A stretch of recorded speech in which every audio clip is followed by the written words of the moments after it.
The first warning came as Laughter. Admiral Marcus Kane stood in the dimly lit command center of Luna Station, watching the intercepted transmission play for the third time. The holographic display showed 3 massive vessels, each one dwarfing Earth's largest space stations, drifting lazily past the outer rim of the solar system. Their sleek, crystalline hulls gleamed with an otherworldly luminescence, and their weapons arrays bristled with technology that made humanity's best defense systems look like children's toys. But it wasn't the ships that made Kane's blood run cold. It was the sound coming from them. "Listen to this," Kane said, his weathered face illuminated by the blue glow of the tactical display.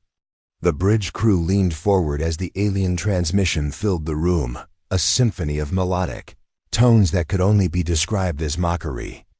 Even through the universal translator, the meaning was unmistakable.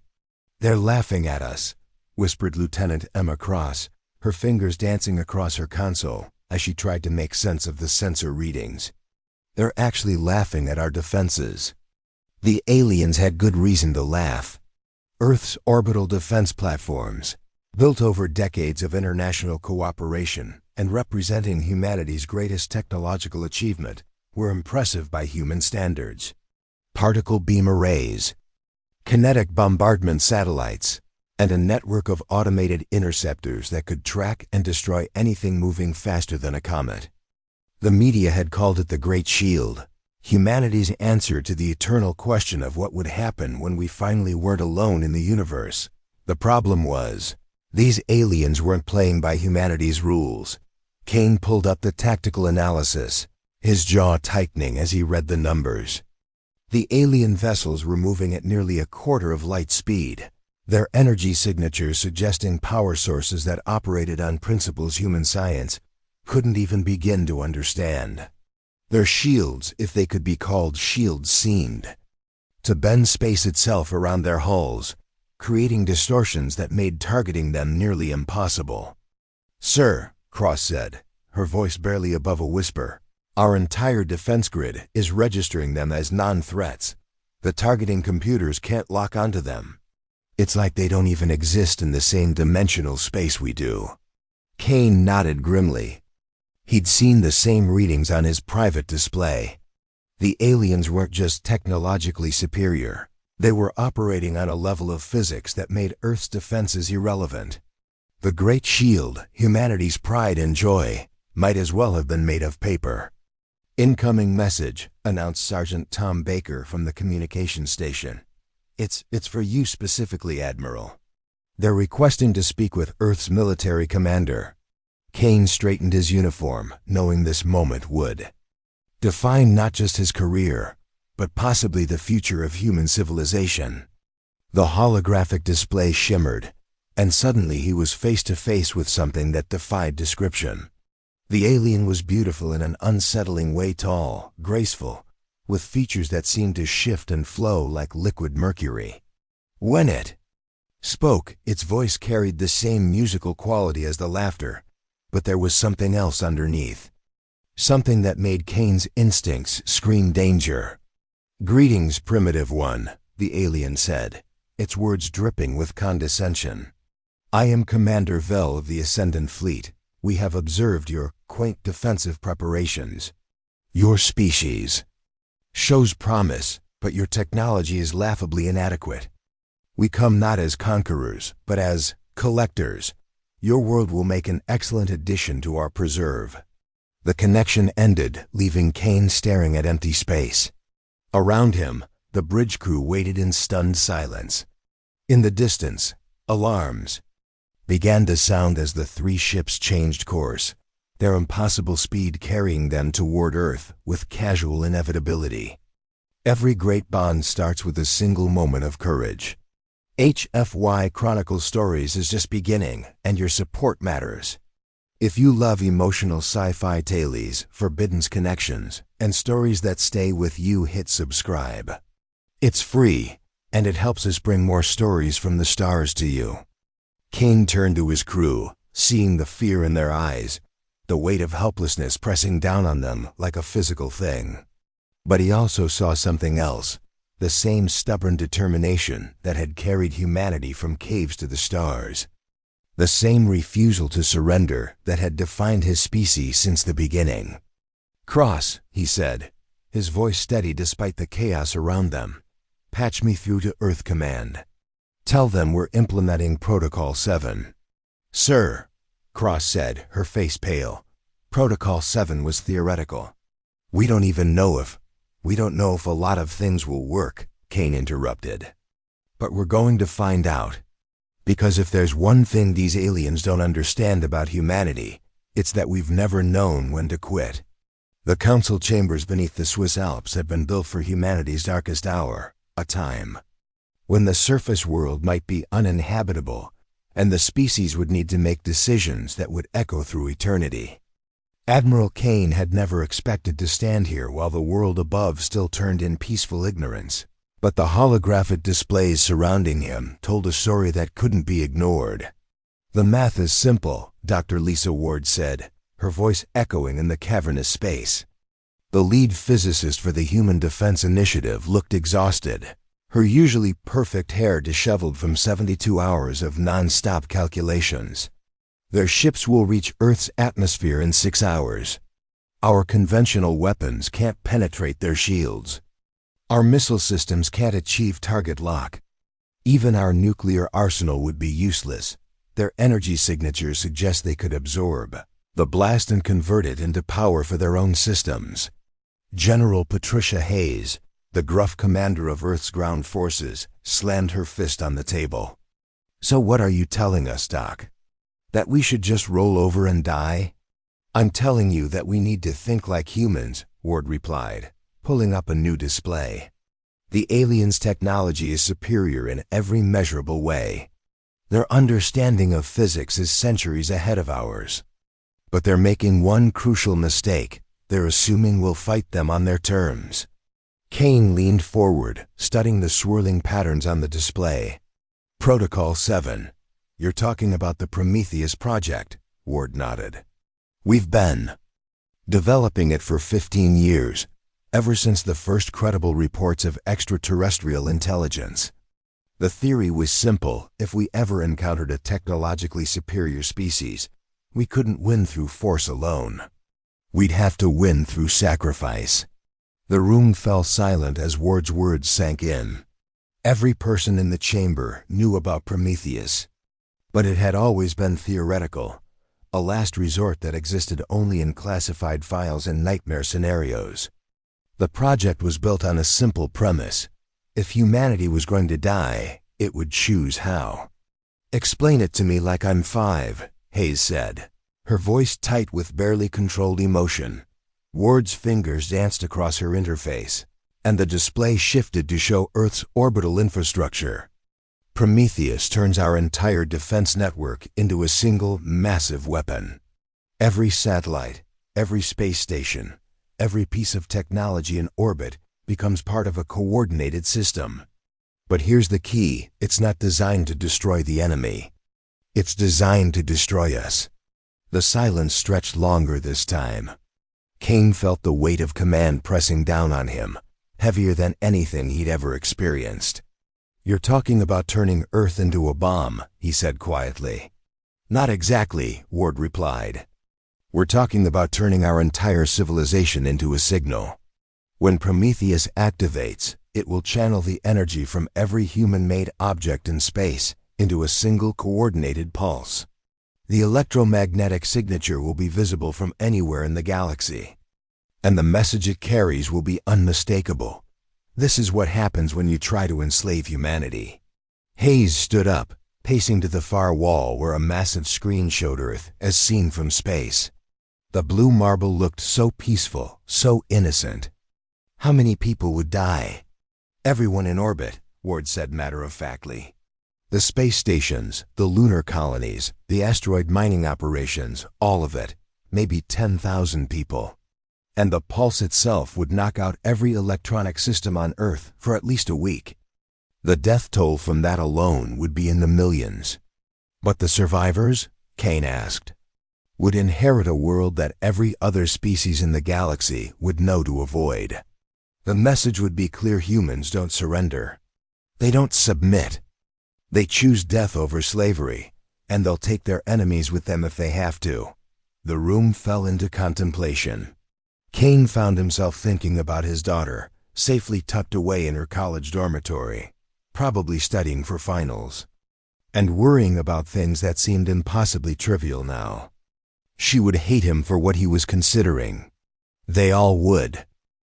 "We've been monitoring the alien ships," Stone continued. "Their technology is superior, yes, but they're not gods.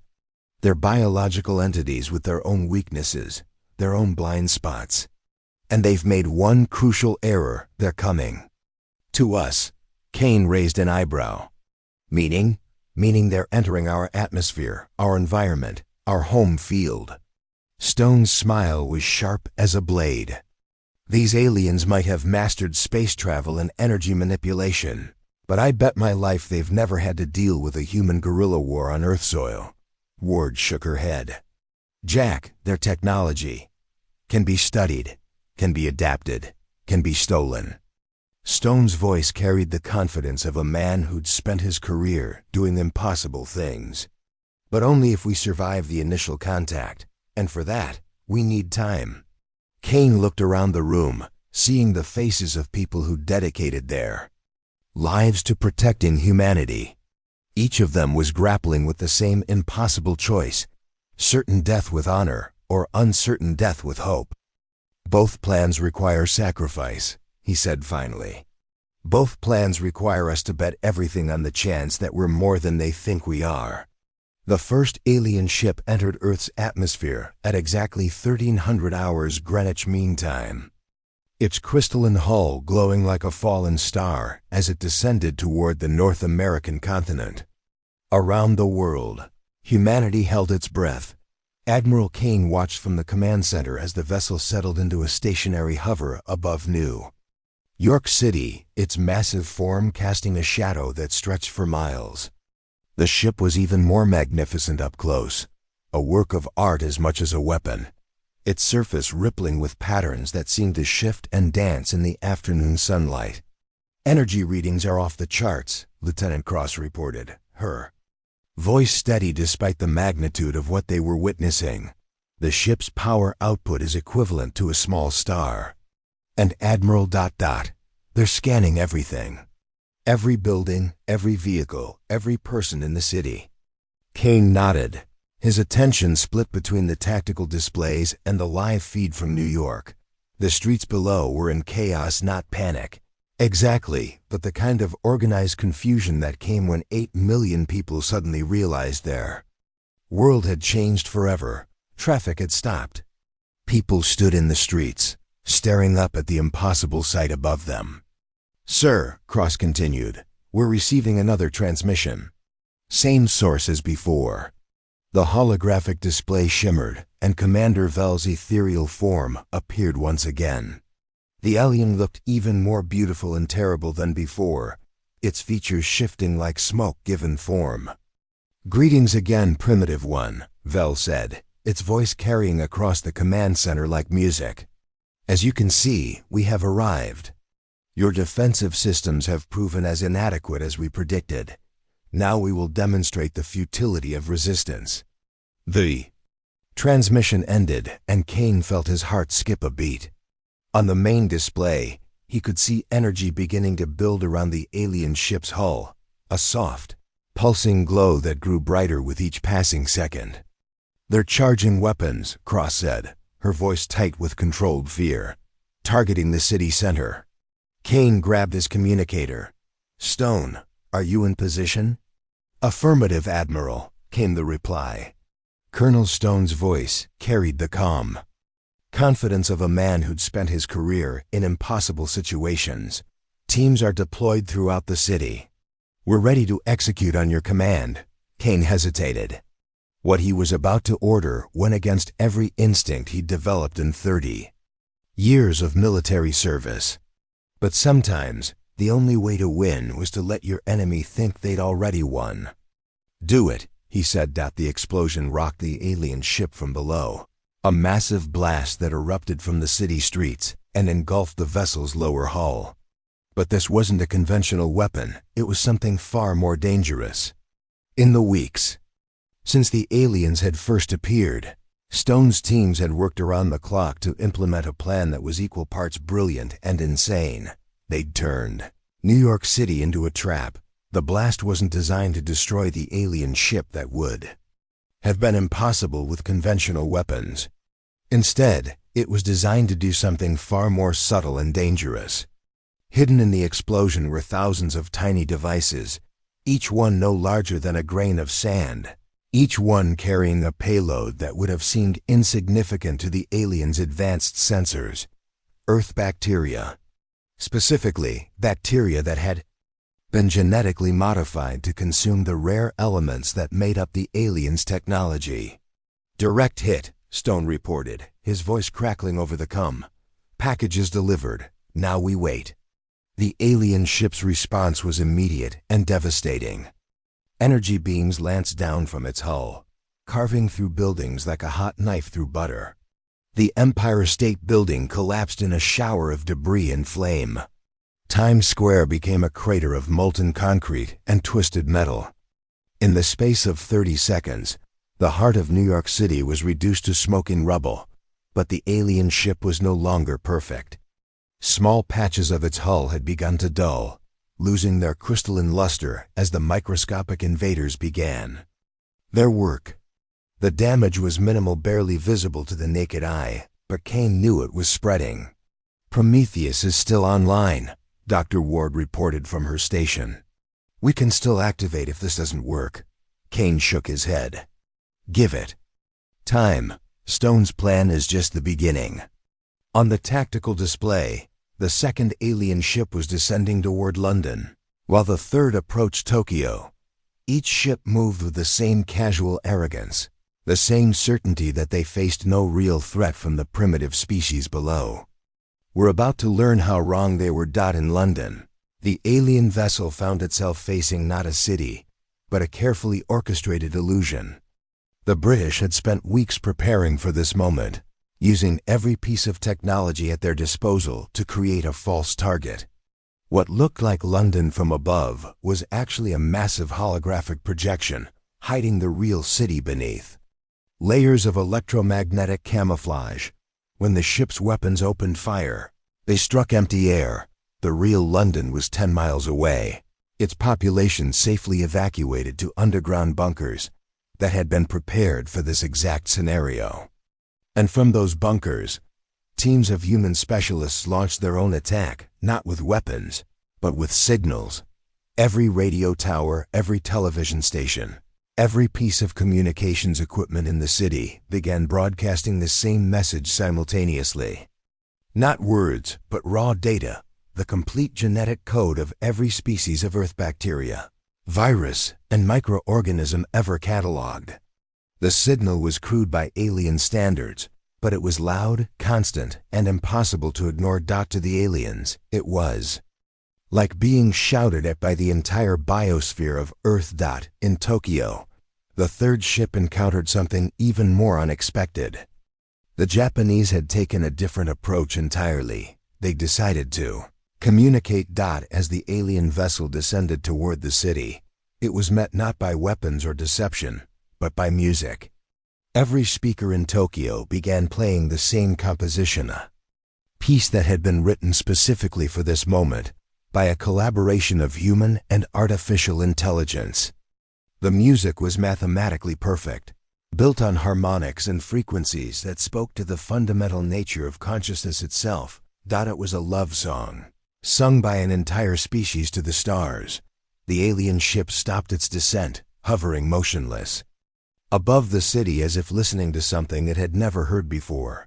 Kane watched the tactical display, seeing the three alien vessels react to humanity's response in ways their commanders had never anticipated. The ship above New York continued its bombardment, but its hull continued to deteriorate. The ship above London circled the empty projection, apparently confused by the lack of targets. And the ship above Tokyo hung silent and still, as if mesmerized by the impossible beauty of human creativity. Phase 1 complete, Kane said quietly. Now we find out if we're as clever as we think we are. The change began in the Tokyo ship first. Dr. Ward was the first to notice it, her eyes widening as she studied the energy readings coming from the alien vessel hovering above Japan's capital. "Admiral, you need to see this," she said, her voice tight with excitement and disbelief. Kane moved to her station, studying the cascading data on her displays. The alien ship's energy signature was fluctuating in ways that made no sense according to their previous observations. Instead of the steady, powerful output they'd recorded earlier, the vessel was producing waves of energy that seemed almost organic. "It's responding to the music," Ward said, her fingers flying across her interface as she tried to make sense of what she was seeing. "The harmonics are creating some kind of resonance cascade in their hull structure. It's like their ship is trying to sing back." Kane grabbed his communicator. "Tokyo Command, this is Admiral Kane. What's the status of the alien vessel?" The response came immediately, but it was in Japanese. Cross quickly provided a translation. "They say the ship has stopped all aggressive maneuvers. It's beautiful. Admiral, the hull is glowing in patterns that match the music." On the main display, the live feed from Tokyo showed something that defied comprehension. The alien ship's crystalline surface was pulsing with waves of light that flowed across its hull like aurora borealis. The patterns were complex, intricate, and undeniably artistic. Whatever intelligence controlled that vessel was not just listening to humanity's music. It was trying to create its own. But the situation in New York was deteriorating rapidly. "Stone report," Kane barked into his communicator. "The bacterial attack is working," Stone replied, his voice strained. "The ship's hull integrity is down by approximately 15%. But Admiral, they're adapting faster than we anticipated. The ship is beginning to isolate the infected sections." Kane cursed it under his breath. The alien technology was more sophisticated than they'd hoped. While the modified bacteria were indeed consuming the exotic materials that made up the ships, the vessel was responding by simply ejecting the infected sections and rebuilding them from some kind of internal fabrication system. "How long before they neutralize the infection entirely?" Kane asked. "Maybe an hour," Stone replied. "2 at the outside." And Admiral ... they're not happy about it. "The bombardment is getting more intense." The tactical display showed the ugly truth. The alien ship above New York was systematically destroying the city, its weapons carving through buildings and infrastructure with surgical precision. The death toll was mounting by the minute, but the ship's hull continued to regenerate, slowly, but inexorably healing the damage caused by the bacterial attack. Meanwhile, the London ship had finally figured out the deception. The British had done their best to maintain the illusion, but the alien vessel's sensors were too sophisticated to be fooled indefinitely. The ship was now moving toward the real London, its weapons charging for another devastating attack. "We need to activate Prometheus," I said, her voice heavy with the weight of command. "If we're going to make a statement, we need to do it now, before they adapt to all our tricks." Kane stared at the displays, watching 3 separate scenarios play out simultaneously. In Tokyo, humanity was making contact with an alien intelligence through art and music. In London, human ingenuity was buying time, but ultimately failing against superior technology. And in New York, human sacrifice was dealing real damage, but at a cost that was becoming unbearable. "Not yet," he said finally. "Ward, how long before we lose the Tokyo ship?" "I don't think we're going to lose it," Ward replied, her voice filled with wonder. "Admiral, I think we're actually communicating with them. The energy patterns are becoming more complex, more sophisticated. It's like they're learning our language." Kane made a decision that would haunt him for the rest of his life. "Cross, patch me through to all 3 ship commanders. All frequencies, all channels. I want to speak to all of them simultaneously." "Admiral, that's not standard protocol. There is no standard protocol for this, Kane interrupted. Do it, the holographic. Display split into 3 sections, each showing a different alien commander. The being above New York was the same Commander Vel they'd spoken to before, but now its beautiful features were twisted with something that might have been anger.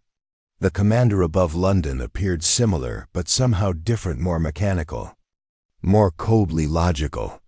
And the commander above Tokyo was unlike the others entirely, its form shifting and flowing like liquid light. Greetings, Kane said, his voice carrying across the void to 3 impossible beings. I am Admiral Marcus Kane, speaking for the species you call primitive. I have a proposition for you. Commander Vel's response was immediate and harsh. You will cease your pathetic attacks immediately, or we will reduce your entire planet to ash. The London commander was more clinical. Your defensive measures are clever, but ultimately futile. Surrender now, and your species will be preserved as specimens. But the Tokyo commander said nothing. Instead, it began to glow with the same patterns they'd seen on its ship, as if it was trying to communicate through light itself. Kane took a deep breath. Here's what I think is happening. You came here expecting to find a primitive species that would either flee in terror or fight with crude weapons. Instead, you found something you didn't expect, a species that fights with ideas. He gestured to the tactical display. In New York, we attacked you with our biology, turning our own world into a weapon against your technology. In London, we attacked you with our ability to create illusions, to make you see what we wanted you to see instead of what was really there.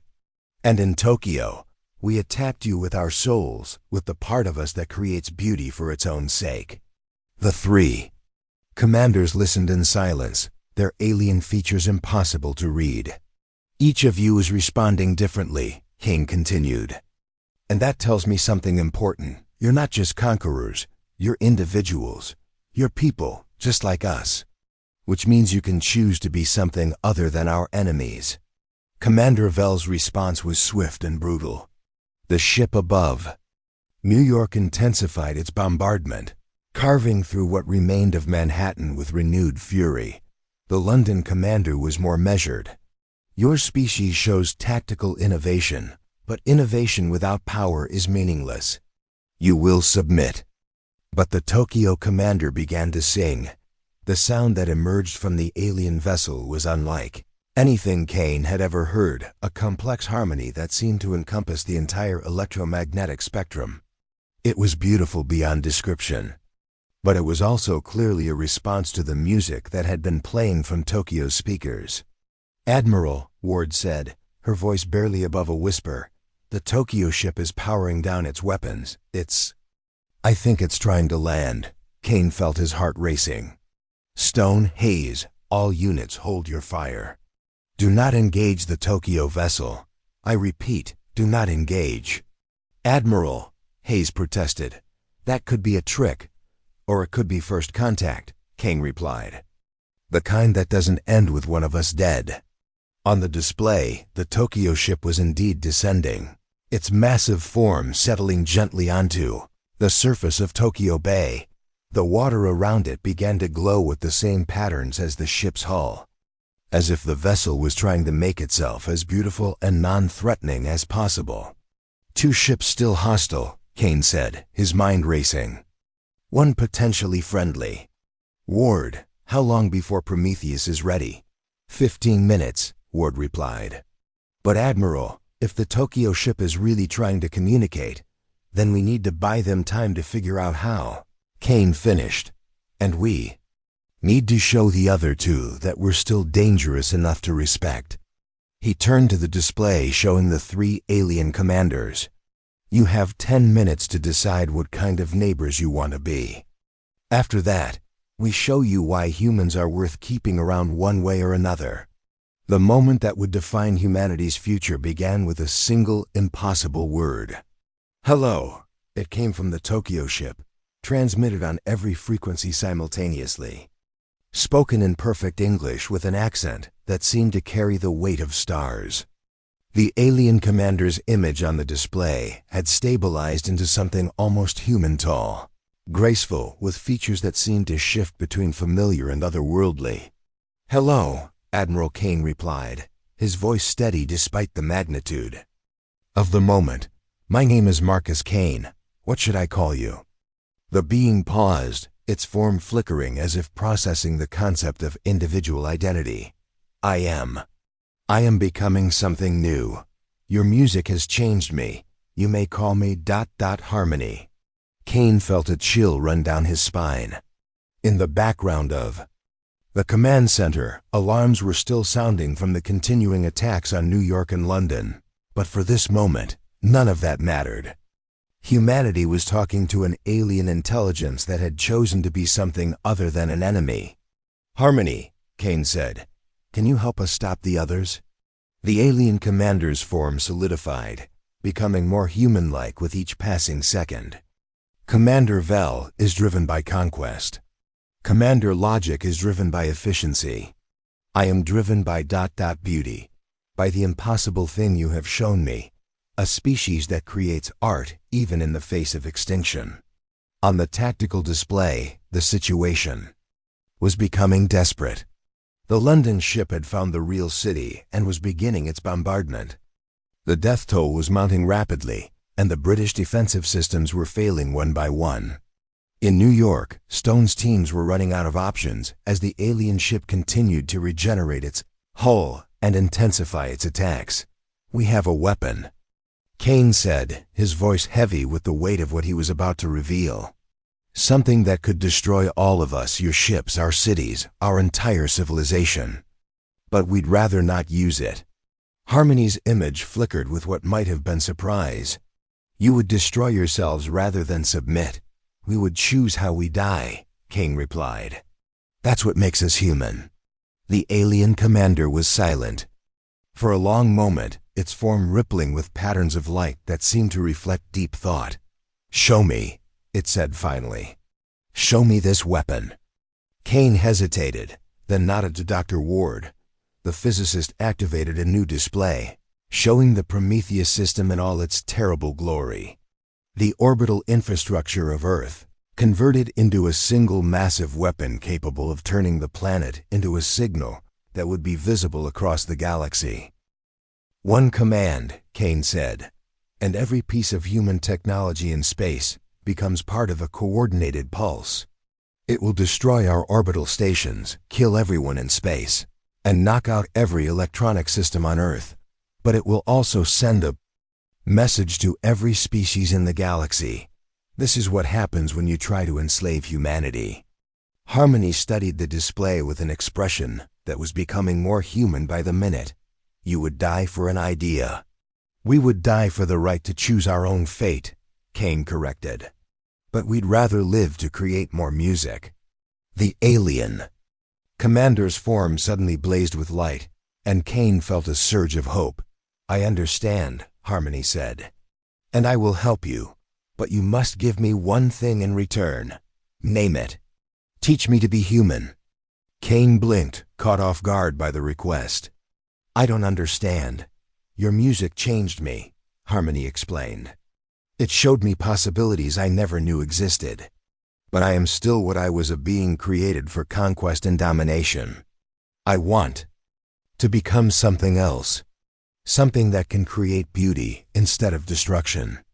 Kane looked around the command center, seeing the faces of his crew, the weight of humanity's future resting on this impossible conversation. "I don't know if that's possible. Neither do I," Harmony replied. "But your species has shown me that impossible things can happen. Will you try?" Before Kane could answer, the tactical display erupted with new alarms. The New York ship was moving, its massive form rising from the ruins of Manhattan and accelerating toward the command centers. "Location. Vel has had enough of our conversation," Harmony said, its voice tight with urgency. "It comes to end this now." Kane grabbed his communicator. "All units, this is Admiral Kane. Prometheus is authorized." "Repeat, Prometheus is authorized. Execute in 60 seconds." Around the command center, his crew moved with practiced efficiency, their hands flying across their interfaces as they prepared to turn Earth's entire orbital infrastructure into a weapon. Kane watched the countdown timer, feeling the weight of 10,000 lives in space, the millions who would die when the electromagnetic pulse knocked out every electronic system on Earth. "Wait," Harmony said, its voice cutting through the chaos. "Let me try something first." Before Kane could respond, the alien commander's image vanished from the display. A moment later, the Tokyo ship rose from the bay, its crystalline hull blazing with light as it accelerated toward the approaching New York vessel. The two ships met in the sky above the Pacific Ocean, and for a moment, they hung motionless in space, their hulls almost touching. Then Harmony's ship began to sing, the same complex harmony it had created in response to Tokyo's music, but louder, more powerful, more beautiful than anything Kane had ever heard. The effect on Commander Vell's ship was immediate and devastating. The vessel's weapons powered down. Its hull began to glow with the same patterns as Harmony's ship, and its trajectory shifted from an attack course to a graceful spiral that brought it to rest beside its companion. "What did you do?" Kane asked, his voice filled with awe. "I showed Vell what you showed me," Harmony replied. "The beauty of choice, the power of creation over destruction. It will take time, but Vell is beginning to understand." The London ship was a different story. Commander Logic's vessel continued its systematic bombardment of the British capital, unmoved by the transformation of its companions. If anything, the attack seemed to intensify, as if the alien commander was determined to complete its mission before it, too, could be affected by humanity's strange influence. "Logic will not listen to music," Harmony said, its voice sad. "It is too focused on efficiency, on the completion of its assigned task. But perhaps ... Perhaps what?" Kane asked. "Perhaps it will listen to mathematics." Kane felt a spark of understanding. "Ward, can you modify the Prometheus signal? Instead of turning it into a weapon, can you turn it into a message?" The physicist's eyes widened. "Admiral, that's brilliant. Instead of destroying our orbital infrastructure, we could turn it into the largest communications array in human history. Send a signal that would be impossible to ignore." "What kind of signal?" Kane asked. "The prime numbers," Ward said, her voice filled with excitement. "The fundamental constants of physics. The mathematical principles that govern the universe itself. If Commander Logic is driven by efficiency and logic, then perhaps it will recognize the elegance of pure mathematics." Kane looked at the countdown. "Timer, 30 seconds until Prometheus activation. Do it." Ward's fingers flew across her interface, reprogramming the weapon system in real time. Instead of channeling the energy from Earth's orbital infrastructure into a destructive pulse, the system would coordinate every satellite, every space station, every piece of human technology in space to broadcast a single complex mathematical message. "Admiral," Cross said, her voice tight with urgency, "the London ship is charging for a final bombardment. If we don't stop it in the next few minutes, the entire city will be destroyed." Kane looked at the timer. 10 seconds. "All stations, prepare for Prometheus activation. Modified signal, full power." The countdown reached 0 across the solar system. Every piece of human technology in space suddenly blazed with coordinated energy.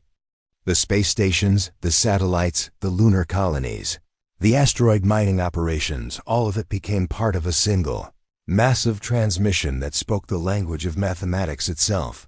The signal was beautiful in its simplicity and complexity. A mathematical poem that described the fundamental nature of reality. It was inefficient, illogical, and absolutely perfect. A message that said more about humanity than any words could ever convey. "Commander." Logic's ship stopped its bombardment mid-beam. For a long moment, the vessel hung motionless in the sky. Above London, its weapons powered down, its hull rippling with patterns of light that seemed to reflect deep calculation. Then, slowly, it began to descend, its massive form settling gently onto the surface of the Thames. "Message received," came a new voice over the communications system. Commander Logic's form appeared on the display, more mechanical than its companions, but somehow more human than it had been before. "Your mathematics are inefficient, illogical, beautiful. I do not understand this beauty, but I wish to learn." Kane felt the weight of the universe lift from his shoulders. Around him, his crew was cheering, crying, embracing each other in the joy of survival. But he found himself looking at the three alien commanders on the display, seeing in their impossible faces the same wonder and curiosity that had driven humanity to the stars. "Welcome to Earth," he said, his voice carrying across the void to beings who had come as conquerors and chosen to become something else. "Let us teach each other what it means to be alive." Above the ruins of New York, the damaged alien ship was already beginning to heal itself, its hull regenerating not just the physical damage, but the scars of its violent purpose. In London, the Thames glowed with reflected light from the ship that had chosen mathematics over destruction. And in Tokyo Bay, the first alien vessel to land on Earth was already being surrounded by boats full of humans, eager to make contact with visitors from the stars. Humanity had faced its greatest test and emerged not just victorious, but transformed. The species that had once been alone in the universe now had neighbors, teachers, and friends among the stars. And in the depths of space, a signal was spreading a message that would reach every corner of the galaxy, telling the story of a species that had looked extinction in the face and chosen to create beauty. Instead of surrender to fear, the age of humanity alone was over. The age of humanity among the stars had begun.